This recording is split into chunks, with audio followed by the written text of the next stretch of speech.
간밤 뉴욕 증시 분위기를 생생하게 전해드리는 시간 이항영의 월가이드 시간입니다. MTN 이항영 전문위원 모셨습니다. 위원님 안녕하세요. 네, 안녕하세요. 네, 안녕하세요. 간밤에 뉴욕 증시 색깔이 조금 바뀐 것 같습니다. 기술주 그리고 테크주의 랠리는 나왔는데 반대로 또 다우와 S&P 500은 하락으로 마감을 했고요. 장중에 특히 장 막판에 낙폭을 조금씩 더 그려가는 모습이 있었는데 그다지 좋았다고 보기는 좀 어려웠던 장이라고 느껴졌거든요. 위원님은 어떻게 보셨습니까?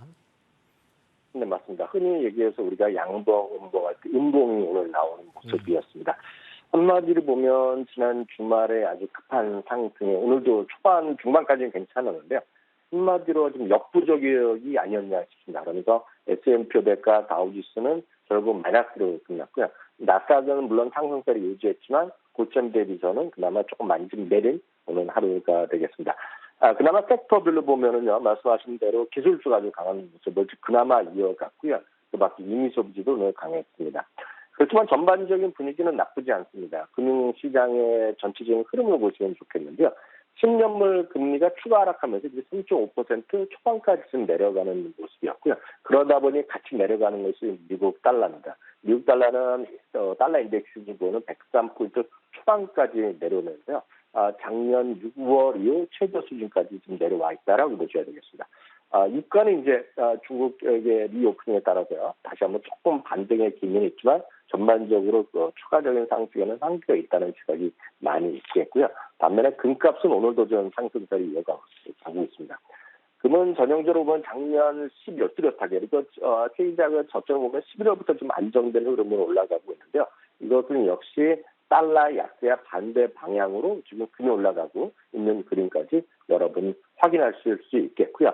전반적으로 보면은요, 오늘 연초 이후 거래일로 보면 닷새가 지났습니다. 화수, 목금, 그리고 오늘까지 미국 날짜를 보면 월요일인데요. 첫 5일 동안에 한 1.2% 정도 S&P가 올라갔습니다.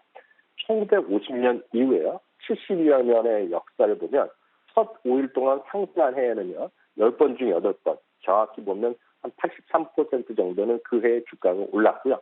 평균은 14%였습니다. 물론 섣부른 기대일 수 있지만 우리 연말까지 그나마 과거의 통계를 보면 83% 정도 확률로 플러스가 났으면 하는 기록을 우리가 확인할 수 있겠습니다.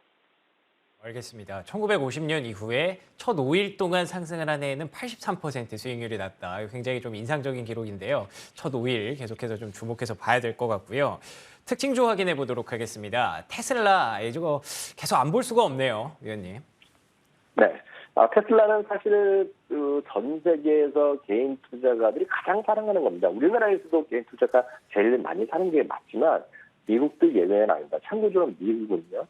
물론 우리나라보다 이제 펀드 투자나 지수 투자가 워낙 활성화돼 있지만 작년 연간으로 보더라도요. 세 번째로 많이 산 주식입니다. 개인 투자는. 첫 번째는 S&P 500 스파이라는 지수를 사고 있고요. S&P 500 지수 사고요. 두 번째가 우리나라에서 많이 있는 QQQ입니다. 나스닥 100에 투자하는 것이 첫 번째, 두 번째로 제일 많고 세 번째가 테슬라였는데요. 우리나라 당연히 다 압도적인 1등인데요. 지난 금요일 날 보더라도 하루에 한 2억 2천만 달러 정도로 개인 투자가 또 샀다고 합니다. 그래서 작년 8월 이후 개인 투자가 가장 많이 산 것이 테슬라입니다. 그만큼 테슬라에 대해서는 여전히 말도 많지만 개인들의 사랑이 여전히 이어지고 있다고 보셔야 되겠습니다. 어찌됐건 오늘 테슬라가 지난 주말이어서 반등을 이어가면서요. 5.9% 올라갔습니다. 시티그룹이 레포트를 냈는데요. 4분기 실적도 기대할 수 있다는 얘기하고 있고요. 3월 1일 날 이제 인베스터 IR을 한다고 발표했는데요. 그때도 한번 기대할 수 있다는 얘기를 하고 있습니다. 그리고 전반적으로 보면 최근의 주가 하락은 한마디로 이 회사의 가치나 이 회사의 성장성을 지나치다라는 얘기를 하고 있습니다. 참고적으로 하나만 더 말씀드리면 S&P 500개 기업 중에서요. 그러니까 S&P 500의 대기업들 위주죠. 500개 기업 중에서 올해도 매출이 제일 많이 올라가고 내년에도 매출이 늘어가는 건 당연 1위는 테슬라입니다. 다만 주가 많이 떨어졌죠. 그 참고적으로 두 번째 2위가 보잉이라는 또 참고적으로 말씀드리겠고요. 테슬라만큼 우리나라에서 또 개인 투자가들의 인기를 받고 있는 것이 엔비디아인데요. 오늘은 엔비디아와 AMD가 모두 공교롭게도 똑같이 5.1%씩 반등했습니다. 웰스파고에서 두 주식 모두 같이요. 반도체 업종의 탑픽이라고 얘기를 했습니다. 아쉬운 주식도 있습니다. 오늘 룰루레몬이 9.3%가 하락했는데요. 이번 4분기에 이제 그 소위 할로데이 쇼핑 시즌이라고 얘기하는데요. 생각보다 이제 그 할인율을 많이 해서 그런지 모르지만 마진율이 좀 떨어질 거라고 경고를 했습니다. 매출 전망은 지난번에 약간 올려놨지만 그래도 마진율이 좀 부족하다. 그러면서 역시 그 재고의 부담 때문에 할인을 많이 했다. 이런 얘기를 하고 있는데 어쨌든 그래서 오늘 9%가 넘게 떨어졌고요. 메이티스도 비슷한 시각을 얘기하면서 메이티스도 백화점이죠.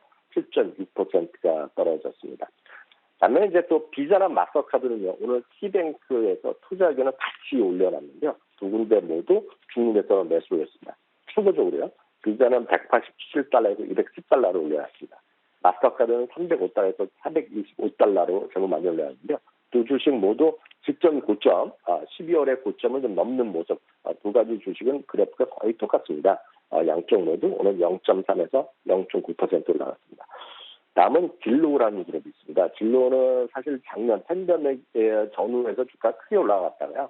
1년 반째 주가가 급락한 주식입니다. 최근에 나름 반등을 시도하고 있습니다. 뱅크 오브 아메리카에서 이 진로의 그룹의 성장성에 대해서 주가가 너무 많이 떨어졌다는 식이죠. 이러면서 의외로 이게 많지는 않은데요. 매도해서요. 중립을 뛰어넘고 매수 단계, 즉 2단계를 한꺼번에 올려놓은 모습이었습니다. 오늘 우버도 오늘 주가가 많이 올라갔습니다. 3.7% 올라갔는데요. 파이터 샌들러에서 중립에서 매수를 올렸습니다. 31달러에서 33달러로 목표주로 올려놨고요. 최근 들어서 이제 중국의 리오프닝에 대한 얘기가 여기저기 많이 있는데요. 오늘 알리바바가 오늘 3.1% 올라가면서 작년 7월 이후 최고점을 돌파했습니다. 골드만삭스에서 강력 매수 종목 리스크에 편입을 시켰고요. 또한 아시다시피 이제 마인 회장이죠. 영어로 명으로 잭마인데요. 저희 엔트그룹에서 알리바바가 많이 갖고 있고, 그 다음에 픽테크의 대표 기업인데요. 아시다시피 2020년 말에 그 소위 IPO 하루 이틀 앞두고 홍콩에서 상당히 물 건너간 거 아닙니까? 그때부터 이제 중국 정부의 압박을 많이 받고 그 다음부터 소위 알리바바 마인 회장이 어려움이 있었는데요.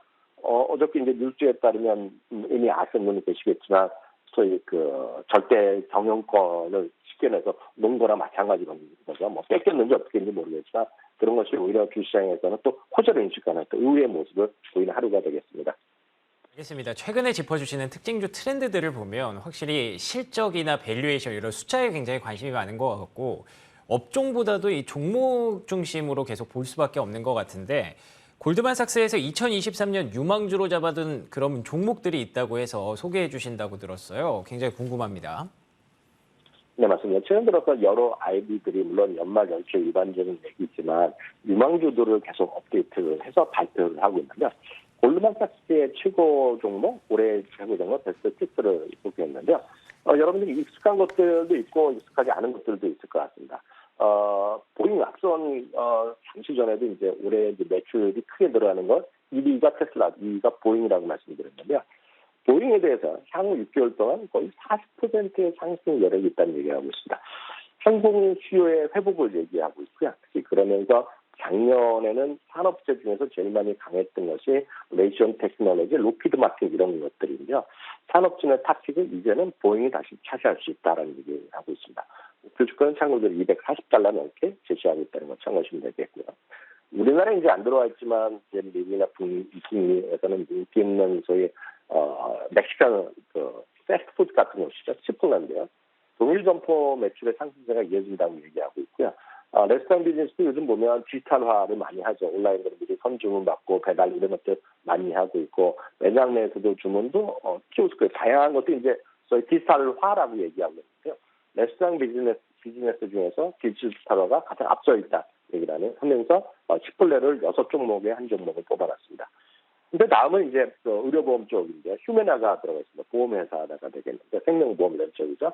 과거 3년 동안 연평균 주당이익이 12%나 올라갔고요. 향후 5년에는 더 이익 성장률이 높아진다는 얘기입니다. 15% 전형적으로 이익에 기반하면 주가가 많이 최근에 바닥에서 많이 올라와 있지만 여전히 저평가라는 얘기를 하고 있습니다. 네 번째는 이제 저희 코너에서도 여러 번 말씀드렸던 것인데요. 상당히 많은 증권사에서 업종 내 탑픽 아닌 2023년 탑픽을 얘기하고 있는 것이 베스트앤바디웍스입니다. 온라인 매출이 증가세하고 로열티 프로그램 호조세를 보고 있고 해외 진출도 뭐 확대하고 있다. 이런 등등을 얘기하면서 골드만삭스로 유통업종 의 탑픽을 다시 한번 확인하고 있습니다. 다섯 번째 종목은 이제 아마존입니다. 아마존은 작년 그리고 재작년 고점 대비 제일 많이 떨어진 저희 빅테크 중에 하나가 되겠는데요. 마진율이 이제 개선되고 있고 저희 클라우드 서비스이죠. AWS의 성장세가 지속되고 있다는 측면에서 보면 아마존이 많이 떨어져 있지만 올해는 또 상당히 개선될 수 있다라는 그런 기대를 하는 사람이 많이 있습니다. 물론 이제 예전만큼의 아마존의 명성은 어려울 수 있죠. 그렇지만 주가가 이렇게 많이 떨어졌기 때문에 그에 따른 반등을 노리는 사람들도 있다라고 보시면 좋겠어요. 다음은 저희 방송에도 처음 소개하는 기업인데요.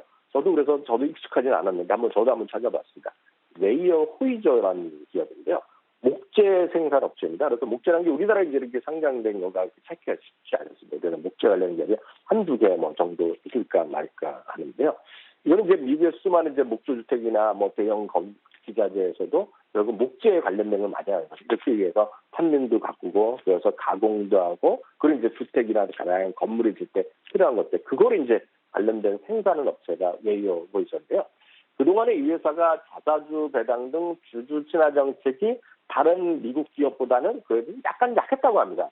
그렇지만 최근 들어서는 자사주 배당을 포함한 그런 주주 친화 정책을 강화한다는 정책이 이어지고 있기 때문에 펀드 매니저들도 상당히 좋아할 수 있고 이런 것들이 앞으로의 비중이 커질 수 있다는 측면에서 의외로 저희한테 익숙하지 않은 웨이어 호이저까지 6종목에 포함시켰다는 것까지 오늘 말씀드리도록 하겠습니다.